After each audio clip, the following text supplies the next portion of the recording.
Bienvenidos a nuestra inmersión profunda. Hoy vamos a ahondar en un tema que va más allá del chisme de farándula. Ajá. Vamos a explorar cómo el gobierno cubano utiliza eventos aparentemente triviales Sí. para su propio beneficio, creando una cortina de humo que oculta la realidad que viven sus ciudadanos. Efectivamente, a veces lo que parece simple entretenimiento esconde estrategias mucho más complejas. ¿Ah? Y Cuba nos ofrece ejemplos muy claros de esto. Exacto. Tenemos dos eventos que han dado mucho de qué hablar por un lado. Ah, La extravagante fiesta de cumpleaños de Sandro Castro, nieto de Fidel Castro, sí. y por otro los rumores que rodean la relación de Ana de Armas con el hijastro del presidente Díaz-Canel. Dos eventos aparentemente dispares, pero que convergen en un punto: desviar la atención de la profunda crisis que atraviesa Cuba. Para analizar esta estrategia, nos basaremos en dos fuentes. Un artículo del periódico cubano titulado Ajá. Ana de Armas y Sandro Castro, cortinas de humo del gobierno cubano. Y un extracto de texto pegado que analiza cómo los chismes de farándula se usan como cortina de humo para ocultar el drama cubano. Dos perspectivas que nos ayudarán a comprender cómo el gobierno cubano manipula la información Claro. y controla la narrativa a su favor. Empecemos por la fiesta de Sandro Castro. ¿Te imaginas una celebración llena de lujos, comida, bebida y entretenimiento? Mientras la mayoría de los cubanos apenas tiene para comer. Es una imagen que contrasta fuertemente con la realidad Sí. que viven millones de cubanos a diario. El artículo del periódico cubano lo describe como una bofetada Wow. a la dignidad de un pueblo que sufre escasez en alimentos, medicinas, Claro. de servicios básicos. Es como si el gobierno quisiera restregarle en la cara a la gente que hay una élite, Sí. que vive en la opulencia mientras el resto son en la miseria. Y aquí es donde entra el concepto de cortina de humo. Se trata de una estrategia para desviar la atención de los problemas reales, creando una distracción Ajá. que impide a la gente concentrarse en lo que realmente importa. Ya. En este caso, mientras la gente se indigna por la ostentación de la fiesta, se olvida de los problemas más urgentes: el colapso del sistema de salud, la falta de libertad de expresión, la represión política. Es una forma de manipulación que busca canalizar la frustración Claro. y el descontento hacia un objetivo que no representa una amenaza real para el régimen. Es como si dijeran, miren, tenemos un problema, pero miren qué escandalosa es esta fiesta. Exactamente. Se trata de generar ruido mediático, de crear una polémica artificial que opaque la realidad. Y hablando de desviar la atención, llegamos al segundo evento, Ana de Armas, Ajá. y su supuesta relación con Manuel Anido, hijastro del presidente Díaz-Canel. Un tema que ha acaparado titulares y generado mucha especulación, Sí. justo cuando la situación en Cuba se vuelve cada vez más crítica. Claro, la gente se pregunta, ¿qué hace una estrella de Hollywood relacionada con la élite cubana? Y esa pregunta por sí sola ya está cumpliendo su objetivo: desviar la atención de los problemas reales que afectan al país. Es como si el gobierno cubano dijera, miren, Cuba está en la mira de Hollywood, todo está bien. Exacto, se busca proyectar una imagen de normalidad, de apertura, mientras la realidad es muy distinta. Y lo curioso es que, según texto pegado de Armas, protagonizó una película de Netflix sobre espías cubanos involucrados en el derribo de aviones de Hermanos al Rescate. Vaya. Un tema muy sensible para el régimen. Es una contradicción interesante, ¿no? ¿Por qué permitir que una actriz que participó en una película sobre un evento tan controvertido se relacione con la familia presidencial? Es una pregunta que nos lleva al corazón de la estrategia del régimen: controlar la narrativa a través de la manipulación y la contradicción. Claro. Permiten la presencia de armas, pero censuran a los periodistas independientes Ajá. que denuncian la represión. Es decir, se utiliza la fama de Armas para proyectar una imagen de apertura, mientras se silencian las voces que podrían cuestionar el régimen. Exactamente. Se trata de una estrategia cuidadosamente calculada para confundir a la opinión pública y mantener el control. Y esta táctica no es exclusiva de Cuba, como menciona texto pegado. ¿A qué te refieres? Regímenes autoritarios en todo el mundo utilizan estrategias de distracción para mantener el control, generar ruido mediático, crear cortinas de humo, desviar la atención de los problemas reales. Sí. Son tácticas que se repiten una y otra vez. Es como la vieja estrategia del pan y circo, ¿no? Mantener a la gente entretenida y distraída para que no se concentre en los problemas de fondo. Precisamente. Y en el caso de Cuba, esta estrategia se manifiesta de diversas maneras. Por un lado, permitiendo fiestas opulentas, mientras la población sufre carencias como la fiesta de Sandro Castro que mencionábamos antes. Claro, es una forma de mostrar el poder y la impunidad de la élite, mientras el pueblo se hunde en la pobreza. Por otro lado, el régimen promueve chismes de farándula, como el caso de Ana de Armas, en lugar de abordar los problemas reales del país. Es como si quisieran que la gente se preocupara más por la vida amorosa de una actriz que por la falta de alimentos y medicinas. Exacto. Y esto se suma a la censura de cualquier crítica al régimen, mientras se permite que artistas de reggaetón y celebridades que no se pronuncian en contra del gobierno visiten la isla y se beneficien económicamente. Es decir, controlan la narrativa a través de la censura y la promoción selectiva. Crean una realidad artificial, una fachada para ocultar la verdadera situación del país. Justamente. Y esa verdadera situación, según ambos textos, es realmente preocupante. ¿En qué sentido? Periódico Cubano describe una crisis estructural que afecta a todos los aspectos de la vida en Cuba: economía, política, energía.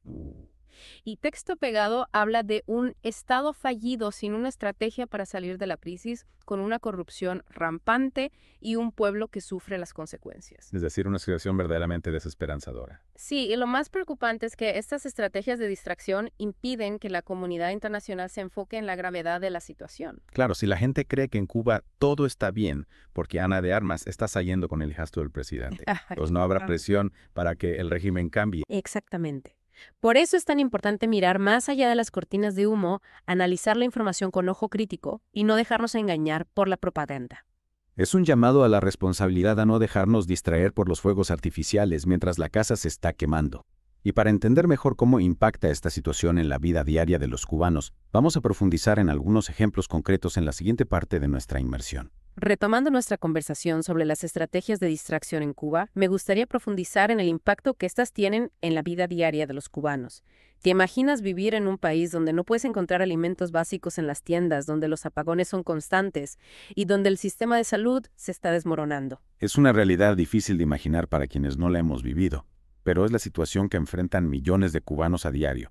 Y mientras esto sucede, el gobierno se preocupa más por organizar fiestas extravagantes y promocionar chismes de farándula. Exacto. Texto Pegado nos ofrece un panorama desolador de la vida cotidiana en Cuba. Describe apagones de hasta 20 horas, personas cocinando con leña, sin poder bañarse a diario, por falta de agua, salarios y pensiones miserables. Es una imagen que contrasta radicalmente con la opulencia que vimos en la fiesta de Sandro Castro. Precisamente, y Texto Pegado nos da un ejemplo concreto de esta disparidad, la historia de un ex convicto que se afilió al Partido Comunista y logró enriquecerse gracias a su posición. Es decir, mientras la mayoría de los cubanos lucha por sobrevivir, hay una élite que se beneficia del sistema y disfruta de privilegios inimaginables para el ciudadano común. Exactamente, y esto genera una profunda frustración y un sentimiento de impotencia en la población. Claro, porque si ves que el gobierno no se preocupa por tus necesidades básicas, mientras permite que una pequeña élite viva en la abundancia, es natural que te sientas indignado e impotente. Y esa frustración se ve agravada por la falta de libertad de expresión. Texto Pegado menciona que el régimen utiliza la represión contra aquellos que salen a la calle a protestar, y eso incluye a los periodistas independientes que intentan informar sobre la realidad del país. Es decir, no solo te niegan el acceso a una vida digna, sino que también te impiden alzar la voz y denunciar las injusticias. Exactamente. Y esto crea un círculo vicioso. La gente tiene miedo de hablar, la información se controla, los problemas se ocultan y el régimen se perpetúa en el poder. Es un panorama desolador, pero también hay ejemplos de resistencia. Mencionaste antes el caso de Yamil Cuellar, el actor que denuncia la corrupción en Cienfuegos a través de su canal de YouTube. Sí, Yamil Cuellar es un ejemplo de cómo las redes sociales se están convirtiendo en una herramienta para romper el cerco informativo y denunciar la corrupción. A pesar de los riesgos, hay cubanos que se atreven a alzar la voz y mostrar la verdadera cara del régimen. Es una lucha desigual, pero también es una señal de que la esperanza no se ha perdido. Exacto. Y aquí es donde entra nuestra responsabilidad como ciudadanos del mundo. No podemos quedarnos indiferentes ante el sufrimiento del pueblo cubano. ¿Qué podemos hacer nosotros como individuos para ayudar a romper el cerco informativo en Cuba y apoyar a quienes luchan por la libertad? Hay varias cosas que podemos hacer. Primero, compartir información veraz, amplificar las voces de los cubanos que no tienen acceso a los medios de comunicación, utilizar nuestras redes sociales para difundir la verdad. Es decir, convertirnos en altavoces para quienes han sido silenciados. Exactamente. Segundo, podemos apoyar a los medios independientes, donar a organizaciones que trabajan por la libertad de prensa en Cuba, contribuir con nuestro granito de arena para que la verdad pueda llegar a más gente. Y tercero, no olvidar que cada uno de nosotros tiene un poder como consumidor de información, ser críticos, cuestionar las fuentes, buscar información de diversas perspectivas, no conformarnos con una sola versión de la historia. Justamente comparar, contrastar, analizar, solo así podemos tener una visión más completa de la realidad y no dejarnos engañar por las cortinas de humo. En el caso de Cuba, eso significa ir más allá de la propaganda oficial, buscar fuentes alternativas como los medios independientes, las redes sociales, los testimonios de personas que viven en la isla. Es un trabajo de investigación, de ir más allá de lo evidente, de descubrir esas caras ocultas, esas historias que no se cuentan en los medios oficiales. Esas historias que nos ayudan a comprender la verdadera dimensión del drama cubano y a actuar en consecuencia. Y hablando de actuar, me gustaría explorar en la siguiente parte el papel que juega la comunidad internacional en la búsqueda de una solución para la crisis cubana. Hemos hablado de las estrategias de distracción del gobierno cubano y del impacto devastador que tienen en la vida diaria de la gente. Pero hay un actor fundamental que no podemos ignorar: la comunidad internacional. ¿Qué papel juega en esta compleja ecuación? La comunidad internacional tiene una responsabilidad ineludible en la búsqueda de una solución para la crisis cubana. Lo que sucede en la isla no es un asunto interno, sus repercusiones se sienten a nivel global. Es cierto, y hemos visto a lo largo de la historia cómo la presión internacional puede ser determinante para impulsar cambios en regímenes autoritarios. Exactamente, pero la clave está en que esa presión sea estratégica e inteligente y sobre todo enfocada en el bienestar del pueblo cubano. No se trata de imponer soluciones desde afuera, sino de apoyar a los cubanos en su lucha por la libertad y la democracia. Entonces, ¿qué tipo de acciones podrían ser realmente efectivas? ¿Qué puede hacer la comunidad internacional para ayudar a los cubanos sin caer en la trampa de la propaganda del régimen? En primer lugar, es fundamental mantener una postura firme y constante en la defensa de los derechos humanos y las libertades fundamentales en Cuba. Es decir, no podemos mirar hacia otro lado mientras el régimen cubano continúa violando los derechos de su propio pueblo. Exactamente. La comunidad internacional debe ser unánime en su condena a la represión, a la censura, a la falta de libertades. Y esa condena no puede quedarse en palabras, debe traducirse en acciones concretas. ¿Qué tipo de acciones? ¿Puedes darnos algunos ejemplos? Por supuesto, sanciones económicas dirigidas a la élite gobernante, que son quienes se benefician del sistema mientras el pueblo sufre. Apoyo a la sociedad civil cubana, a los grupos que promueven la democracia y los derechos humanos desde dentro de la isla.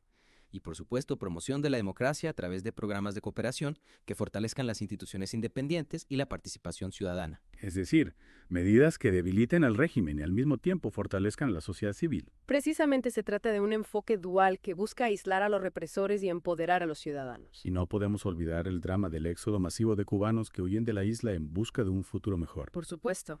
La comunidad internacional tiene la responsabilidad de acoger a sus cubanos brindándoles refugio y oportunidades para que puedan rehacer sus vidas en libertad. Es una tragedia que no podemos ignorar. Más allá de las acciones políticas y diplomáticas, ¿qué podemos hacer nosotros como ciudadanos del mundo para contribuir a un cambio positivo en Cuba? Como ya hemos mencionado, informarnos es clave, mantenernos al día sobre la situación en Cuba, compartir información veraz, denunciar las injusticias, usar nuestra voz para visibilizar la realidad cubana. Es decir, no dejar que la cortina de humo nos tape los ojos. Exactamente. También podemos apoyar a las organizaciones que trabajan por la democracia y los derechos humanos en Cuba, donar, participar en campañas de sensibilización. Cada pequeño gesto cuenta. Es importante recordar que no estamos solos en esta lucha.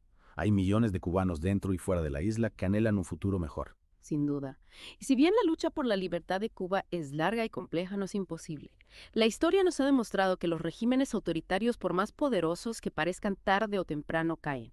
Y cuando eso suceda, Cuba necesitará del apoyo de la comunidad internacional para reconstruirse y construir un futuro democrático. Una reflexión esperanzadora para cerrar nuestra inmersión en la compleja realidad cubana.